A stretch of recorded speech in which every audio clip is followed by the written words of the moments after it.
Hello everyone, the Instant Camera Guy here, and today I wanted to do a quick little video on what to do if your SX-70 does not close. What do I mean by does not close? I mean this, where you try and collapse the camera, but this is about as far as it will get.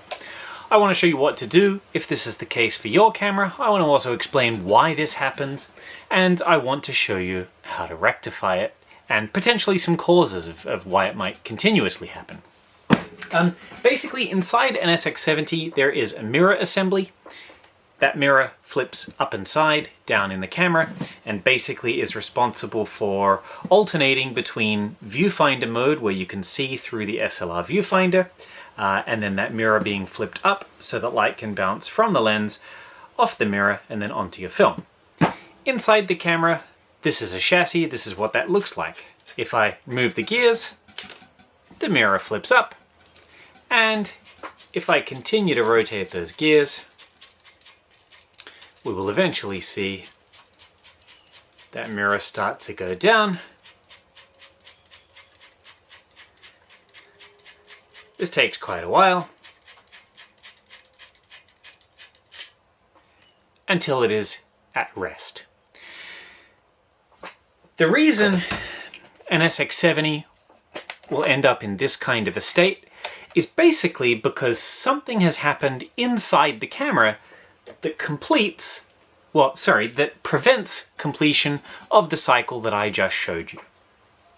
Now that could happen for a few reasons. One, the drive shaft could become detached from the motor. So when that happens, you'll end up with a camera that you cannot collapse. And when you do try and erect it and put film in it, you'll just hear the motor continuously running. This can also happen because of something called mid-cycle shutdown, which is basically that something has happened, like power has ceased flowing to the PCB during it taking a photo exposure, basically. So pretty much during the shutter blade's opening and closing, power has been cut for some reason. One common cause of that is people hitting the shutter button too quickly. They give it a real quick little stab, which basically isn't enough to engage all of the necessary switches to make the cycle run completely. I've done a separate video on that. Or it could be that something else is wrong, like there's damage to the circuitry or the PCB. Effectively, if your camera continuously ends up in a state that you cannot close it properly, and it hasn't been serviced, it is very likely due for a service. And so you should send it to a competent technician, such as myself, to have the camera fully overhauled from top to bottom. And that's often one thing that I'm asked, is they say, well, Jake, I'd love to send it to you for a service, but how am I supposed to put it in the mail? It doesn't close properly. Well, I wanted to show you how to fix it. Basically, what we need to do is remove the gear train from the side of the camera. Now, to do that, you can lift upwards just at the front there. You have to be very careful with this so as not to snap any of the plastic. Sometimes what I like to use is a little flathead screwdriver. And basically, as you pull it up, don't try and pull it up like at a right angle. Just pull it up very gently and just get in there until it pops free. Now, this is going to be able to be inserted pretty much in the opposite way that we just took it out, but we'll put that to the side for now. And what you need to do is basically the rearmost cog that your thumb can actually touch, so not the very rear cog, but the second from the back, that cog we want to push in the direction towards the rear of the camera. Now, if you find that your gears are moving very freely, that's likely because the drive shaft has snapped.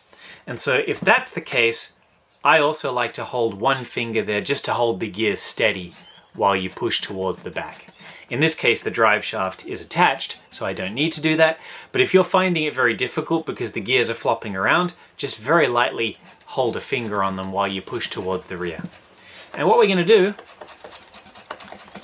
is just keep pushing. This takes quite a while. It takes longer than you think, because our thumb is nowhere near as fast as the 12,000 RPM motor that this camera is supposed to use to do this. But we will get there. Now, if you lightly feel in the bellows, you should actually be able to feel the mirror as it goes down. And once you hear that click, which is the sound of the pick arm returning, you know that the camera is ready to go. And now it can be collapsed and sent off to your repairer of choice. To put the little gear train cover in, it is simply just the reverse of how we took it off. You just make sure it clips into place. So there you go. The cause of SX-70s not folding flat, it is due to the mirror mechanism inside the camera basically getting caught midway between a cycle. A cycle is basically the shutter going and the mirror going up and then going back down. Something interrupts that cycle, whatever it may be, the mirror gets stuck in the upright position, and that's why the camera won't close. To make it close, we have to manually move the cogs so that the mirror falls flat again. And as I said, probably more important than fixing it is asking the question, well, why did it break in the first place? And usually the culprit is a bad motor or a gear or a drive shaft that's come undone. Or it could simply be user error, as I said before, where people really press that shutter button way too fast.